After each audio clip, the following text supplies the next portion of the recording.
নিঝুম সন্ধ্যায় প্রান্ত পাখিরা বুঝিবা পথ ভুলে যায়। ওড়াইয়ে যেতে যেতে কে যেন কাকলিতে বুঝিবা পথ ভুলে যায়। দূরের পাহাড়েতে আমারও ভুলে যেতে চাই।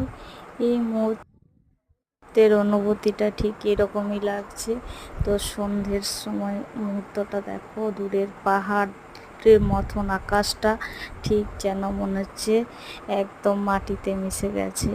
আকাশটাকে যেন পাহাড়ের মতো লাগছে। আর সন্ধ্যের মুহূর্তটা জাস্ট ওয়াও। চারিদিকে যেন অন্ধকার নেমে আসছে, চারিদিকে আলো জ্বলে উঠছে, ঘরে ঘরে শঙ্খধ্বনি, আর পাখিরা কলকাকলিতে যেন চারিদিকে চলে বাড়ি ফিরছে নিজের বাসায়। আর এই মুহূর্তটা সত্যি দুর্দান্ত। তো উপভোগ করছি ছাদের মধ্যে। আর এই সময় খালি মনেই পড়ছে খালি নানা রকম গান, তাই না? আর এখন যেহেতু বেলাটা বড় হয়েছে, সেহেতু কিন্তু বেলা যেন শেষ হতেই চাইছে না। আর ঠিক সন্ধ্যের মুহূর্তটা, বৃষ্টির পরে যখন রৌদ্র ওঠে, রৌদ্রের পরে যখন সন্ধ্যা নামে, তখন কিন্তু বেলাটা অপূর্ব লাগে।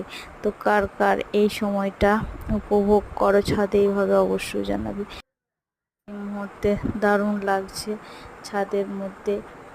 তো আমি চারিটা দিক যেন কতদিন দেখি না, এরকমটাই ফিল হচ্ছে। তো আমি তো খুব মানে প্রাণ ভরে নিঃশ্বাস নিচ্ছি। আর এবং প্রকৃতিকে আমি একদম কি বলবো, আবেগ দিয়ে, অনুভূতি দিয়ে মানে উপভোগ করছি। ধন্যবাদ আজ।